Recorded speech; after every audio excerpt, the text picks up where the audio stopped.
Provider app ನ ಯಾವ ರೀತಿ ಯೂಸ್ ಮಾಡಬೇಕು ಅಂತ ನಾನು ನಿಮಗೆ ತೋರಿಸ್ಕೊಡ್ತೀನಿ. ಫಸ್ಟ್ ರಿಜಿಸ್ಟರ್ ನ ಕ್ಲಿಕ್ ಮಾಡಿ, ದೆನ್ ಅಕೌಂಟ್ ನೇಮ್ ನ ಟೈಪ್ ಮಾಡಿ, ದೆನ್ ಫೋನ್ ನಂಬರ್ ನ ಕೊಡಿ, ದೆನ್ ಇಮೇಲ್ ಅಡ್ರೆಸ್ ನ ಟೈಪ್ ಮಾಡಿ and then complete address na pick ಮಾಡಿ and then document na upload ಮಾಡಿ in photo library or camera and select the identity type and identity number na ಕೊಡಿ and image na upload ಮಾಡಿ, Aadhaar card image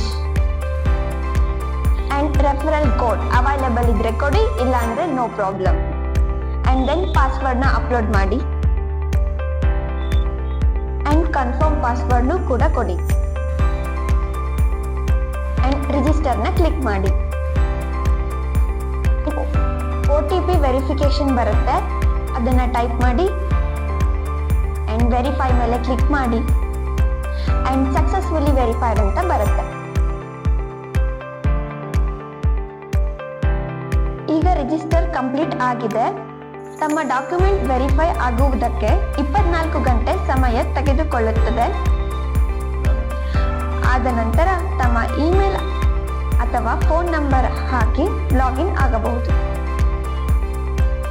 successfully login ಅಂತ ಬರುತ್ತೆ. ಇದಾದ ನಂತರ ಒಂದು dash board ಬರುತ್ತೆ. ತಮಗೆ ಬರುವ ಕೆಲಸವನ್ನು ತಾವು ಸಬ್ಸ್ಕ್ರೈಬ್ ಮಾಡಿಕೊಳ್ಳಬಹುದು.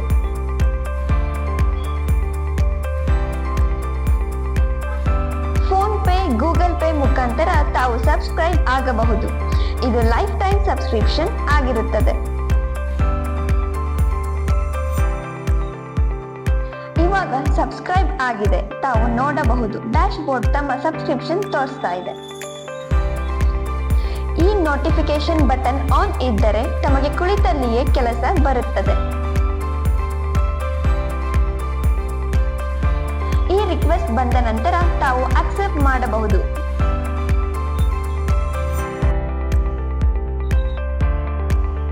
ಬುಕ್ಕಿಂಗ್ ಅಕ್ಸೆಪ್ಟ್ ಆಗಿದೆ, ತಾವು ಕೆಲಸವನ್ನು ಮಾಡಬಹುದು. ಕೆಲಸ ಆದ ನಂತರ ಕಂಪ್ಲೀಟ್ ಅನ್ನು